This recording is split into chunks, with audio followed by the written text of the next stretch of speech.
capítulo 1, versículos 12 en adelante del libro de los Hechos, dice así: Entonces regresaron a Jerusalén desde el monte llamado de los Olivos, situado aproximadamente a 1 kilómetro de la ciudad.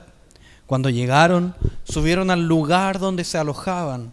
Estaban allí Pedro, Juan, Jacobo, Andrés, Felipe, Tomás, Bartolomé, Mateo, Jacobo, hijo de Alfeo, Simón el celote y Judas, hijo de Jacobo. Todos en un mismo espíritu se dedicaban a la oración junto con las mujeres y con los hermanos de Jesús y su madre María. Por aquellos días, Pedro se puso de pie en medio de los creyentes, que eran un grupo como de 120 personas, y les dijo: Hermanos, tenía que cumplirse la escritura que por la boca de David había predicho el Espíritu Santo que en cuanto a Judas, el que sirvió de guía a los que arrestaron a Jesús. Judas se contaba entre los nuestros y participaba en nuestro ministerio. Con el dinero que obtuvo por su crimen, Judas compró un terreno.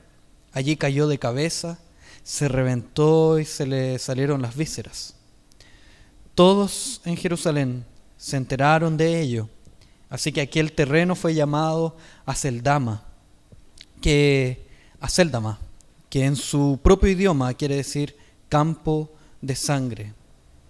Porque en el libro de los Salmos, continuó Pedro, está escrito que su lugar quede desierto y que nadie lo habite. También está escrito que otro se haga cargo de su oficio. Por tanto, es preciso que se una a nosotros un testigo de la resurrección, uno de los que nos acompañaban todo el tiempo que el Señor Jesús vivió entre nosotros, desde que Juan bautizaba hasta el día en que Jesús fue llevado de entre nosotros. Así que propusieron a dos: a José, llamado Barsabás, apodado el Justo, y a Matías. Y oraron así: Señor, tú que conoces el corazón de todos, muéstranos a cuál de estos dos has elegido, para que se haga cargo del servicio apostólico que Judas dejó para irse al lugar que le correspondía. Luego echaron suertes y la elección recayó en Matías, así que él fue reconocido junto con los 11 apóstoles. Entonces, como ya fue dicho, continuamos en esta serie del libro de los Hechos. Nuestro anhelo es que Dios pueda guiarnos a ser testigos de una misión, a ser testigos de la misión de Cristo de rescatar a su pueblo. Y es por eso que nosotros en los primeros versículos del libro de los Hechos vimos cómo Lucas le explica al receptor de este texto, del libro de los Hechos, cuál era el propósito, el contenido de este libro.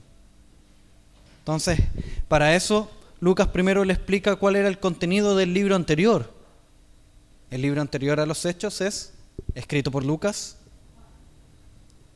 el Evangelio de Lucas. El libro que antes de Lucas escribir el libro de los Hechos, el libro escrito por él, es el Evangelio de Lucas, ¿ya? Y en ese texto llamado Evangelio de Lucas, Lucas quiere mostrarnos, presentarnos lo que Jesús comenzó a enseñar y a hacer. Y por consiguiente, lo que quiere presentarnos ahora en el libro de los Hechos es lo que Jesús continúa haciendo en este mundo, ahora a través de su Espíritu Santo, viviendo, habitando en su cuerpo, que es la iglesia. Entonces, como estos hechos, que en su Biblia pueden llamarse hechos de los apóstoles, otros hombres le han dado otros nombres a este libro, como hechos del Espíritu Santo o hechos de la iglesia. Pero básicamente, según el propósito de Lucas, parecen ser los hechos de Cristo, los propios hechos de Cristo, del cuerpo de Cristo, que somos cada uno de nosotros. Y aún así, en este Espíritu Santo, en los versículos siguientes, es prometido a los hermanos para ser testigos en Jerusalén, Judea, Samaria y los confines de la tierra. Eso lo vimos en el versículo 8 del capítulo 1, la semana pasada. Antepasada, perdón. Y cómo este libro se estructuraba de esa forma. Primero veíamos en los capítulos del 1 al 8, vamos a ver, el testimonio de la iglesia, el testimonio de Cristo en Jerusalén. Después veremos en Judea hasta el capítulo 10. Después en los confines de la tierra, capítulo 12, capítulo 19 en adelante. Y es así como se estructura este libro, y esta es la estructura que nosotros vamos a seguir en este ministerio del cuerpo de Cristo.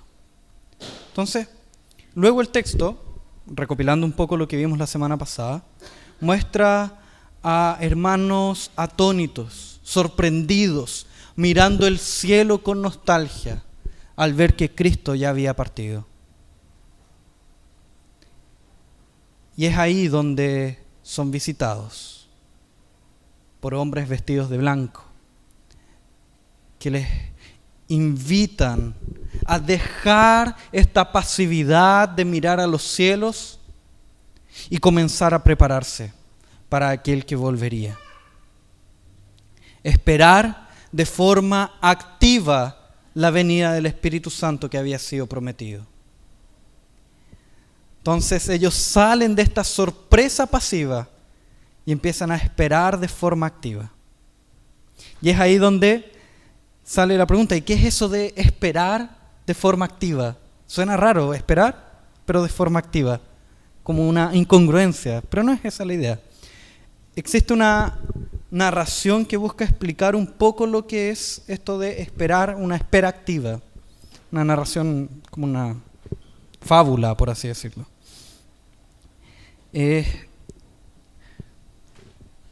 Cuando uno tiene un barco, por así decirlo, cuando uno piensa en aquellos que tienen barcos, porque creo que aquí ninguno tiene, yo no por lo menos, entonces pensamos en estas personas que tienen barcos y ellos preparan las velas mucho antes de que el viento aparezca.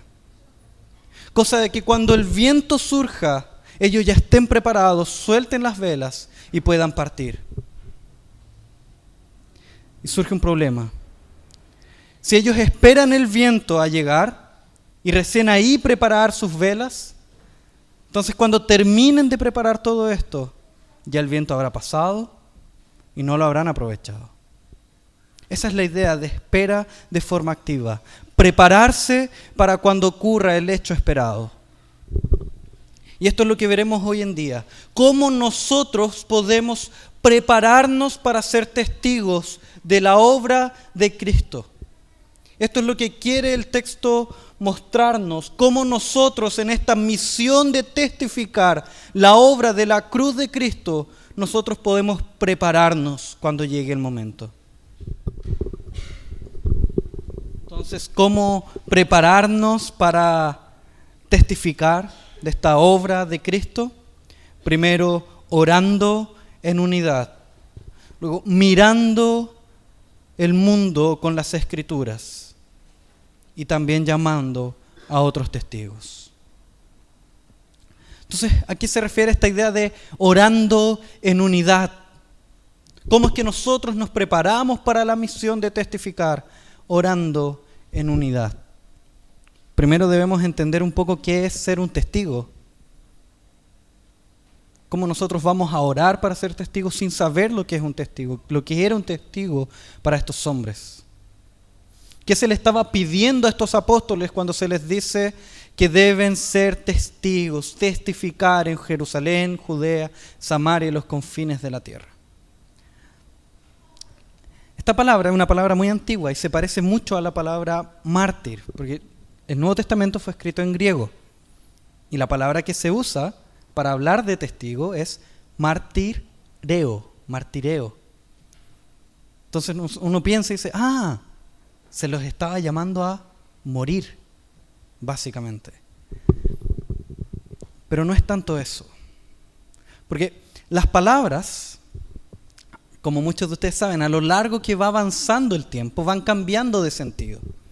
Van tomando nuevos sentidos para sí, nuevos significados. Y en este tiempo, la palabra martireo o testificar no significaba morir. Como hoy en día, la palabra mártir implica inmediatamente la muerte. El testigo era básicamente aquel que recibía, observaba, veía algún evento y testificaba de aquello. Era aquel que declaraba lo que había visto y oído. Simplemente así. Y con el paso del tiempo, los cristianos adoptaron esta idea de testificar, de hablar de aquello que habían visto y oído. Solo que ese mensaje que ellos habían visto y oído, esa obra que ellos habían visto y oído, era la obra de Cristo. Y esto genera repulsión de parte de aquellos que odian el Evangelio. Y es a partir de ese momento que el Evangelio, los cristianos comienzan a ser perseguidos. Y es con ese paso del tiempo que esta palabra gana la idea de muerte. Muerte por causa de un testimonio.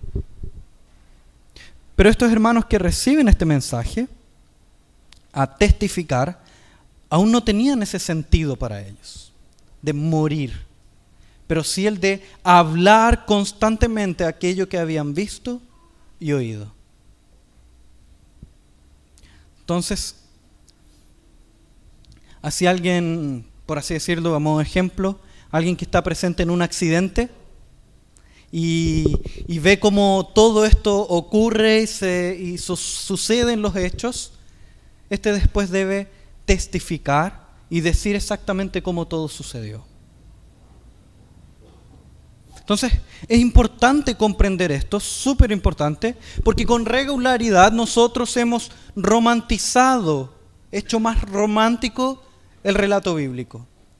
En varias secciones de la palabra nosotros hemos visto de forma romántica y hemos perdido riqueza del texto por causa de eso. Y eso es algo que ha ocurrido con este texto. Este es uno de esos casos. Si bien es verdad que hermanos han sufrido la muerte por causa de la predicación del Evangelio, y la Escritura está llena de hermanos que han sufrido la muerte por causa del testimonio de la cruz de Cristo, como Esteban, como los hermanos de las iglesias de Apocalipsis, como hermanos de otras iglesias han sufrido prisiones, como el apóstol Pablo, han sido arrojados en, como dice la historia, en ollas con aceite hirviendo, como el apóstol Juan, ya han sufrido la muerte como tantos otros. Si bien eso es verdad, nosotros debemos entender que fueron ellos los que le dieron este sentido de muerte por causa del testimonio. De ahí viene la idea de mártir. Entonces, cuando a los discípulos se les dice que serán testigos en este texto, no se les está diciendo directamente que van a morir. Si bien hay otros textos de las Escrituras que comunican esa verdad, aquí se les dice que comunicarán hasta los confines de la tierra la obra de Cristo que han visto y oído. Y es ahí el saber que esta sería su labor, es esto lo que los lleva a orar en unidad. No es el miedo a la muerte, como nosotros comprenderíamos si viéramos este texto de forma romantizada, de forma romántica. Si a nosotros se nos dijera que vamos a morir el día de mañana, creo yo que muchos de nosotros nos quedaríamos el día de hoy, toda esta noche, aquí orando. Sería un evento completamente natural si se nos dijera eso. Pero en este caso, lo que lleva a estos hermanos a orar fervientemente, unidos, es la predicación del Evangelio. Es el ser llamados a comunicar estas verdades de la cruz de Cristo, aquello que ellos habían visto y oído. De la misma forma, nosotros también somos llamados a ser testigos de esta verdad. a comunicar las verdades del Evangelio que ha alcanzado nuestro corazón. Estas verdades que nosotros hemos visto y oído actuando en cada uno de nosotros y en nuestros hermanos. Y la pregunta que surge es, ¿por qué nosotros no hemos seguido el mismo ejemplo de nuestros hermanos de unirnos en oración constante y ferviente? ¿Por qué hemos dejado la oración de lado como un objeto inservible de nuestra casa? Como una práctica que nos hace ver bien delante de los demás, pero que simplemente en el fondo de nuestro corazón no le vemos una verdadera utilidad. ¿Por qué hemos transformado esta oración que nuestros hermanos apóstoles veían como completamente necesaria y unida a la labor del evangelismo como algo completamente innecesario? Como un objeto bonito que solo sirve para decorar nuestro hogar. Hemos dejado la oración de lado. En el fondo de nuestro corazón creemos que es inútil. Y esa es una verdad que nos entristece, que debería entristecernos.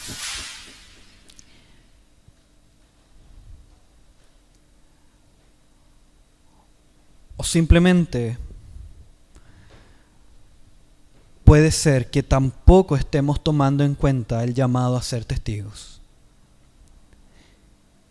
Y como el llamado a ser testigos no es verdadero en nuestra vida, entonces la oración tampoco lo será.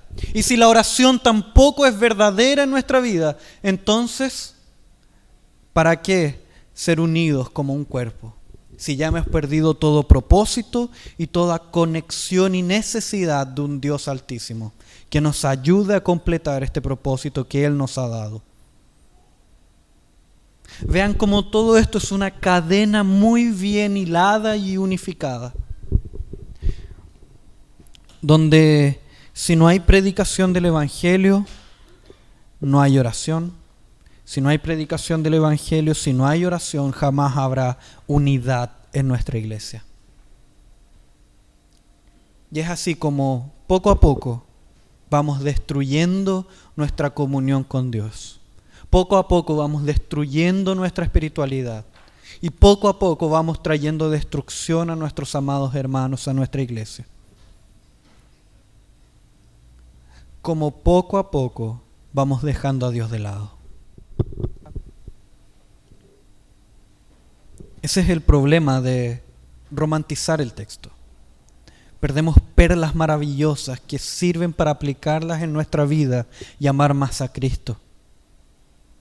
Al final, si nosotros decimos que esta oración nace de un miedo a la muerte, de una muerte cercana, por causa de la persecución, al final de cuentas diríamos, este texto no se aplica a nuestra vida.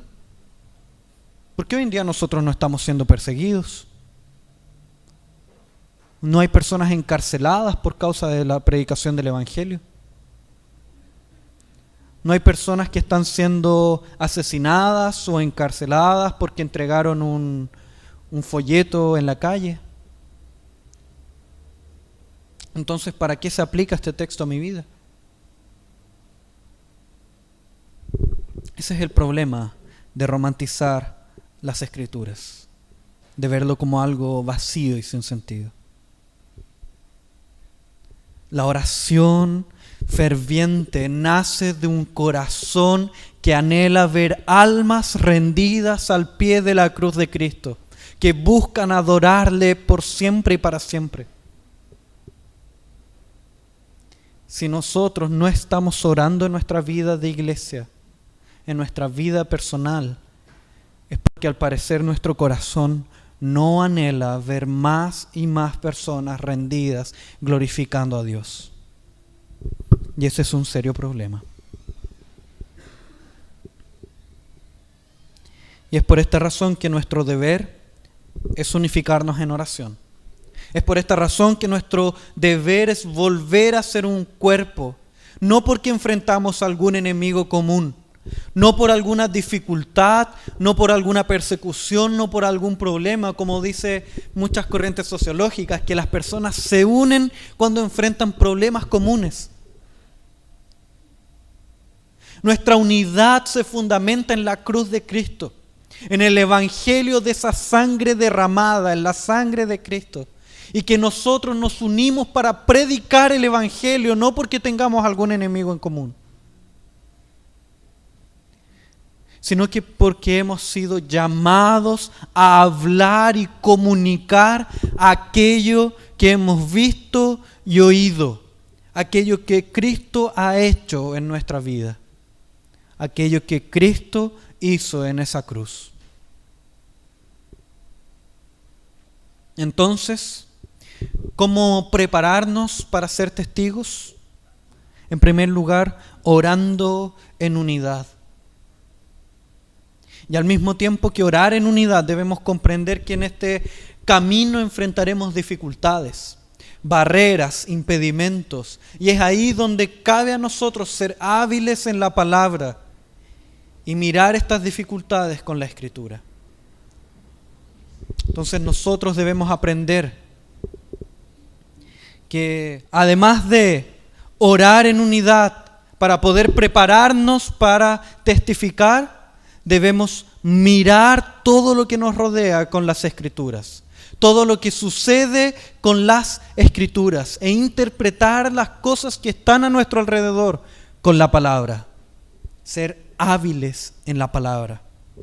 Debemos mirar la realidad a la luz de las Escrituras. Y eso aparece en los versículos 15 al 20, donde estos primeros cristianos, estos discípulos, enfrentaron una gran dificultad. Uno del grupo más íntimo de nuestro Señor era un traidor. Nosotros sufrimos a lo largo de nuestra vida, ya sea en el trabajo, sufrimos por causa de personas que nos traicionan, ya sea en el lugar de estudios o incluso en la familia y en la iglesia. Sufrimos traiciones de parte de personas que jamás lo hemos imaginado, que jamás lo hubiéramos pensado. Y es difícil enfrentar esas situaciones. Es difícil recomponerse, reestructurarse delante de cosas así, cuando nuestro corazón está completamente quebrado por personas que han pecado en contra de nosotros. Ahora imagínense lo difícil que fue esto para la iglesia del primer siglo, para los apóstoles, que jamás hubieran imaginado que Judas los traicionaría. Para nosotros, 2000 años después, es muy fácil entenderlo, asimilarlo y seguir adelante. Pero coloquémonos en la situación de estos primeros apóstoles, de esta iglesia del primer siglo, puesto que ellos mismos eran capaces de dudar de sí mismos cuando Cristo profetiza que uno de los 12 lo traicionaría, pero jamás dudaron de Judas. Imagínense la estima que era tenido Judas entre los discípulos.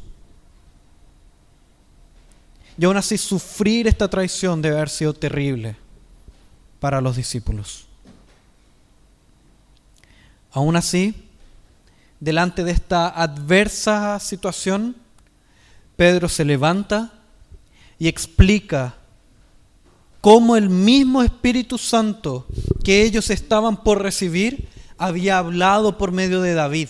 Eso en el versículo 16. Y les muestra a los demás apóstoles cómo todo estaba expresado, escrito en la palabra de Dios. Todo se enmarcaba en el perfecto plan de Dios. Cómo Dios controla y controlaba absolutamente todas las cosas a su voluntad, incluso al hijo de perdición, incluso al propio Judas. Pedro muestra a los discípulos cómo esta situación horrible era necesaria para que la Escritura se cumpliera, para mostrar el poder, el dominio y la gloria del Dios viviente.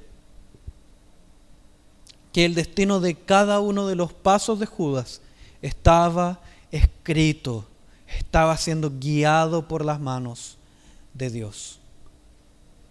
Estaba en el plan perfecto de Dios. Ahora resta tomar decisiones. ¿Qué hacer con esta silla vacía? Esta silla entre medio de los 12 apóstoles. ¿Qué hacer con este espacio vacío? Nuevamente Pedro, mirando esta situación horrible, con las Escrituras, él dice, que otro se haga cargo de su oficio. Versículo 20. Entonces nosotros podemos enfrentar grandes dificultades en el camino del testimonio de Cristo, incluso traiciones de quien menos lo esperamos. Pero para poder prepararnos para la misión de ser testigos de la obra de Cristo que hemos visto y oído, es que debemos mirar cada una de estas aflicciones, cada una de estas situaciones, cada uno de los problemas que enfrentamos, cada una de las barreras que se nos presentan, e interpretarlas con la Escritura, interpretarlas con la palabra de Dios. Y es aquí donde muchas veces nosotros hemos fallado como cristianos. Una de las tantas áreas en las que fallamos como cristianos, donde buscamos interpretar lo que nos sucede, lo que ocurre en nuestra vida, lo que ocurre en el mundo, por medio de filosofías modernas, por medio de lo que dice el último sociólogo, por medio de lo que dice el último psicólogo de moda, el último método de crianza de hijos, la nueva forma de marketing, en vez de buscar en la palabra de Dios la respuesta a nuestra vida, a estas situaciones. Hemos dejado de ser el pueblo de la palabra. Entonces, ¿cómo prepararnos para ser testigos? Primero, orando en unidad, mirando con la palabra, mirando el mundo con las Escrituras, pero también llamando a otros a ser testigos. Los versículos 21 al 26 nos muestran esta verdad. Cómo luego de ver esta silla vacía y al ver las dificultades a la luz de la Escritura y cómo enfrentarlas, han tomado una decisión. Con la misma palabra de Dios han llegado a una decisión. Teniendo la Escritura en sus manos y en su corazón, han decidido obedecer la voluntad de Dios expresada en la palabra de Dios, ya que debían prepararse para recibir el Espíritu Santo y ser testigos hasta los confines de la tierra. Necesitan llamar a alguien que haya visto y oído las maravillas de Cristo, alguien que pueda ser un testigo, alguien que pueda testificar este gran acontecimiento que había ocurrido. Al observar las prácticas de nuestro tiempo, de la iglesia moderna, cabe en este momento hablar un poco sobre la voluntad de Dios. Hoy en día existe una necesidad casi enfermiza por conocer la voluntad de Dios para nuestra vida. Es común oír a hermanos decir: necesito conocer la voluntad de Dios para mi vida en esta situación o en esta otra situación. Lo que en estricto rigor no está mal. El problema es lo que quieren decir con esta frase. Ellos básicamente quieren una forma de alejarse de toda responsabilidad que caiga sobre ellos. Buscan escuchar de alguna forma extraordinaria cuál es la decisión que deben tomar en determinado momento. La voluntad de Dios que quiere ser conocida por la iglesia moderna, por el cristianismo moderno, no se está refiriendo a la voluntad de Dios expresada en la palabra de Dios. Se refiere a una voluntad oculta, este cristianismo moderno se pregunta: ¿cuál es la voluntad de Dios si debo comprar este auto o el otro? ¿Si debo comprar una casa o no? ¿Si debo cambiar a mis hijos de colegio o no? ¿Si debo quedarme con los billetes que encontré en la calle o no? ¿Debo tener un noviazgo con tal o cual persona? ¿Debo casarme con tal o cual persona? Y busca tener acceso a esas decisiones de Dios por medio de eventos extraordinarios y no por medio de el vivir de forma bíblica. Buscan algo rápido, simple y que no requiera de ellos responsabilidad en la toma de decisiones. Esa es la iglesia moderna. Una iglesia perezosa que no está dispuesta a buscar los principios de la palabra de Dios, no está dispuesta a conocer la palabra de Dios, no está dispuesta a vivir en la palabra de Dios, no está dispuesta a enfrentar dificultades. Como dirían por ahí, parece una iglesia millennial, una iglesia que no está dispuesta a asumir responsabilidades, que no está dispuesta a vivir de forma madura en la palabra de Dios. No está dispuesta a vivir de forma bíblica. Y es por esa razón que han llegado incluso a torcer este mismo texto. Y lo observan, y observan solo el acto de los apóstoles del final, donde parece ser que echan a la suerte la decisión de entre una u otra persona para utilizar esta silla vacía. Y olvidan lo que dice inmediatamente antes, que los apóstoles miraron y meditaron en la palabra, buscando dirección y consejo del Señor. Olvidan lo mucho que Pedro estuvo exponiendo la Escritura en ese mismo momento, en esa misma conversación. Cómo buscaban depender de la palabra de Dios completamente. Cómo la decisión de llenar esa silla vacía nace de la propia palabra. Y olvidan que los apóstoles buscaron entre 120 hermanos allí reunidos a solo 2 que cumplían con todos los atributos que la palabra exponía, con los requisitos establecidos por la misma palabra. Puesto que el Espíritu Santo actúa por medio de la palabra de Dios, como dice el mismo apóstol Pedro en el versículo 16.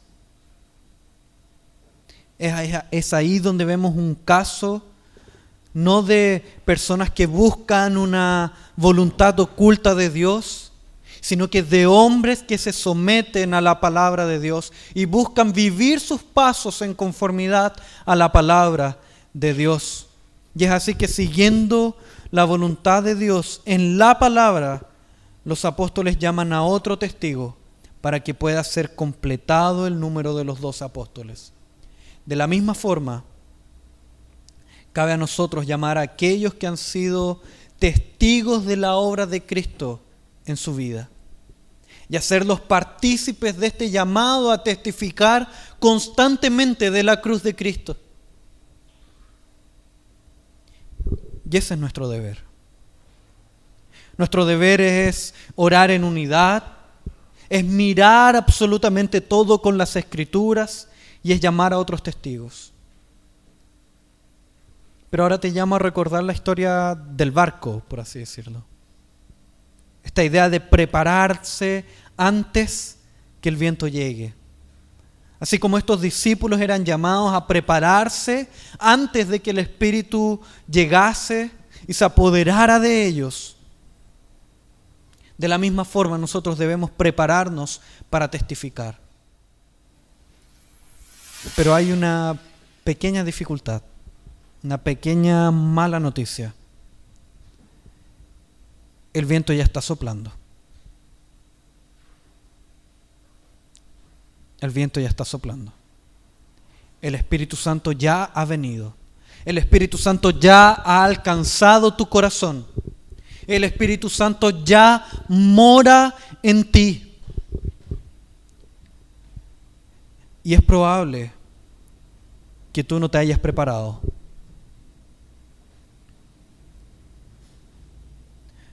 Pero también deja darte algunas palabras de aliento. Es que aún no ha dejado de soplar ese viento recio. Ese viento continúa soplando como un huracán. Y aún estamos a tiempo de poder prepararnos, de poder orar, de poder devocionarnos en las Escrituras, de poder beber de las Escrituras y llenarnos de ellas y llamar a otros testigos. Aún es tiempo de poder salir a la calle y predicar el Evangelio. Aún es tiempo de poder llevar esa cruz a los lugares que no han sido alcanzados por esa cruz. Aún es tiempo de predicar el Evangelio a aquellos que no han escuchado la palabra de Dios. Aún es tiempo. Aún es tiempo de que nos juntemos como iglesia, como cuerpo y oremos delante del Dios Santo y Todopoderoso. Aún es tiempo que nos llenemos del Espíritu Santo, nos llenemos de la Escritura y podamos ver absolutamente todas las dificultades que nos rodean por medio de la palabra. Aún hay tiempo. Y te invito a aprovechar ese pequeño tiempo que nos queda. Y podamos prepararnos y arrodillarnos delante de este Dios eterno y perfecto. Y podamos prepararnos para predicar el Evangelio, ser testigos, no parar de hablar de aquello que hemos visto y oído, no parar de hablar de aquello de lo que Dios ha hecho en tu corazón. Muchas veces enfrentamos la dificultad que creemos que es difícil evangelizar. Existen varios métodos de evangelismo. Están lo de los colores, lo de un libro y varios muchos más. Y nosotros pensamos, pucha, son tan difíciles, nunca sé cuál usar, no sé qué decir, no sé de qué hablar. Pero al final la idea de testigo es aquel que habla aquello que ha visto y aquello que ha oído. Una obra fue hecha en tu corazón. Una obra del Espíritu Santo fue realizada en ti para llevarte a disfrutar de esa cruz. Cabe a nosotros contar aquello que ha sido hecho en cada uno de nosotros. El mejor método evangelístico que puedas encontrar. Testificar aquello que has visto y que has oído. Aquello que hemos visto y hemos oído. Oremos para que Dios nos ayude a continuar preparándonos, orando, mirando a través de las Escrituras y llamando a otros testigos. Oremos.